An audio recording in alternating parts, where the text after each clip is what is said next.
Class 5 3 অধ্যায় 16 নম্বর অঙ্ক। 16 নম্বর, একটি মোটরসাইকেল 12 লিটার পেট্রোল দিয়ে এত কিলোমিটার যেতে পারে। 100 কিলোমিটার যাওয়ার জন্য কত লিটার পেট্রোল লাগবে?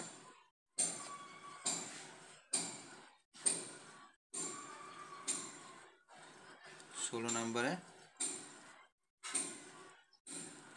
আমি একবারে অঙ্কটা করি। আমাদের কি চেয়েছে অঙ্কের ভিতরে সেটা আমাদের আগে খেয়াল করতে হবে।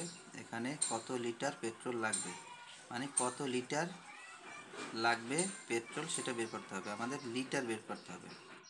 আমাদের লিটার সবসময় অঙ্কের শেষে রাখতে হবে। আমি যে লাইনটা শুরু করব সেই লাইনের শেষে থাকবে লিটার। প্রথমে যা থাকার থাকবে, শেষে লিটার থাকবে। এই সূত্রটা মনে রাখলে তাইলে আমাদের অঙ্কটা করতে সহজ হবে, সাজাতে সহজ হবে, অঙ্কটা করতেও সহজ হবে। তাই আমি লিখছি 300 কিলোমিটার যায় 12 লিটার।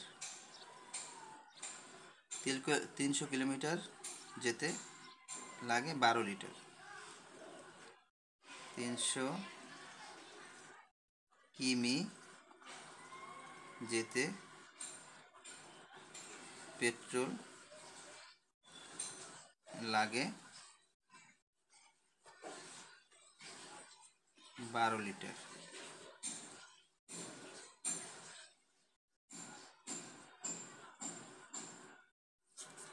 সুতরাং 1 কিলোমিটার যেতে লাগে, এটা ভাগ হয় সাধারণত, 300 নিচে যাবে, উপরে লিটার।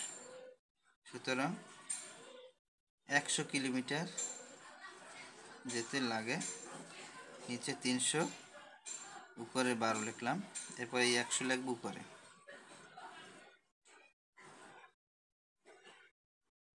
এখন এখানে একটা শূন্য, এখানে একটা শূন্য, নিচে একটা শূন্য, উপরে একটা শূন্য। নিচে একটা শূন্য কাটলে উপরে একটা শূন্য কাটবো, নিচে আর একটা শূন্য কাটলে আর একটা উপরে কাটবো। শুধু ডান পাশে যদি থাকে, আমাদের এখন আছে 12 আর 3, তাহলে 3 দিয়ে 12 কাটলে 3 4 12 সমান সমান, নিচে কিছুই নাই, নিচে 1 আছে, 4 1 4 লিটার। নিচের 1 লেখা লাগে না, সবসময় নিচে 4 1 ধরতে হয়, লিটার। এই এসে আমাদের উত্তর